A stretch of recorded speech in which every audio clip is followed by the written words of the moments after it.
जो महत्व पहले अटलांटिक महासागर का था वह अब हिंद महासागर की ओर खिसक आया है। ये बयान भारत के रक्षा मंत्री राजनाथ सिंह ने जनवरी 2025 में 3 युद्धपोतों के भारतीय नौसेना में शामिल होने के अवसर पर दिया था। ये बयान हिंद महासागर के बढ़ते रणनीतिक महत्व को रेखांकित करता है। मलक्का स्ट्रेट से लेकर मेडागास्कर और पूर्वी अफ्रीका के तट तक फैला ये क्षेत्र भारत के लिए हमेशा से महत्वपूर्ण रहा है, लेकिन अब इस क्षेत्र में ड्रैगन की बढ़ती गतिविधियां भारत के लिए चिंता का विषय बन गई हैं। तो आइए आज आपको बताते हैं कि कैसे चीन हिंद महासागर में अपनी स्थिति मजबूत कर रहा है और भारत को घेरने की रणनीति बना रहा है।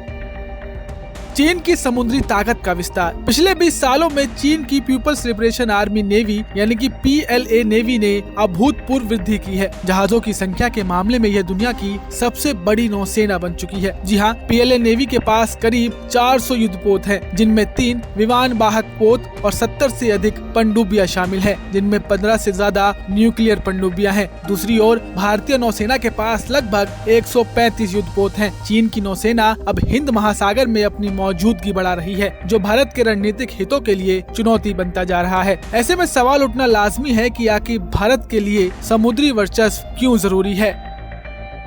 भारत की 7,500 किलोमीटर लंबी तटरेखा और 20.3 लाख वर्ग किलोमीटर का विशेष आर्थिक क्षेत्र EEZ है। भारत का 90% व्यापार और 80% तेल आपूर्ति समुद्री मार्गों से होती है। $5 ट्रिलियन की अर्थव्यवस्था के लिए हिंद महासागर में प्रभुत्व अनिवार्य है।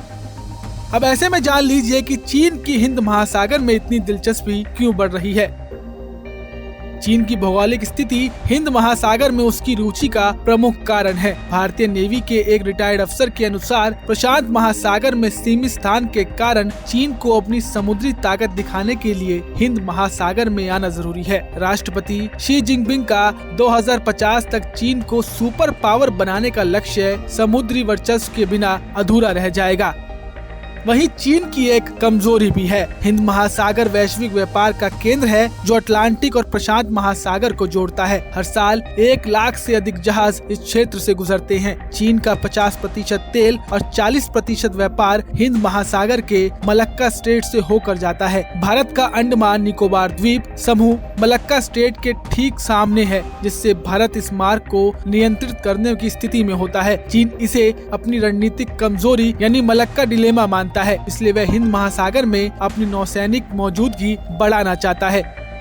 अब कुछ एक्सपर्ट्स हिंद महासागर में चीन की लगातार बढ़ती दखल को स्ट्रिंग ऑफ पर्ल्स से जोड़कर देख रहे हैं। चीन हिंद महासागर में स्थायी उपस्थिति के लिए क्षेत्रीय बंदरगाहों और ठिकानों का जाल बुन रहा है, जिसे स्ट्रिंग ऑफ पर्ल्स कहा जाता है। इसके तहत वह पाकिस्तान, बांग्लादेश, श्रीलंका और मालदीव जैसे देशों में अपनी पैठ बढ़ाता जा रहा है, ताकि वह भारत को समुद्री मार्गों पर तीनों तरफ से घेरने की कोशिश कर सके। अब समुद्र में ड्रैगन के बढ़ते इस दबदबे को देखते हुए भारत के लिए तीसरे एयरक्राफ्ट की जरूरत और बढ़ चुकी है। बता दें कि भारत के पास इस समय 2 एयरक्राफ्ट कैरियर यानी कि विमान वाहक पोत हैं, जिनका वजन करीब 45,000 टन है। लेकिन समुद्र में अपनी ताकत बनाए रखने के लिए भारत को तीसरे एयरक्राफ्ट कैरियर की जरूरत है। एक्सपर्ट्स का कहना है कि एयरक्राफ्ट कैरियर और दूसरे बड़े जहाजों की समय समय पर मरम्मत यानी कि मेंटेनेंस करनी पड़ती है। जब एक कैरियर मरम्मत के लिए बंदरगाह पर हो तो बाकी 2 समुद्र में तैनात रहने जरूरी हैं, और ये तभी मुमकिन है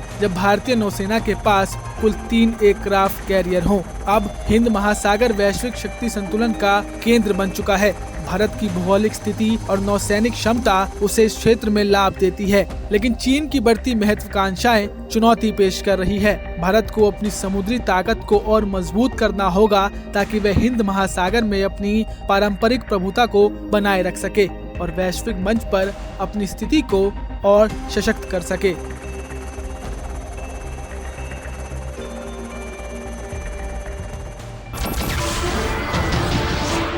नमस्कार, मैं हूं मानक गुप्ता।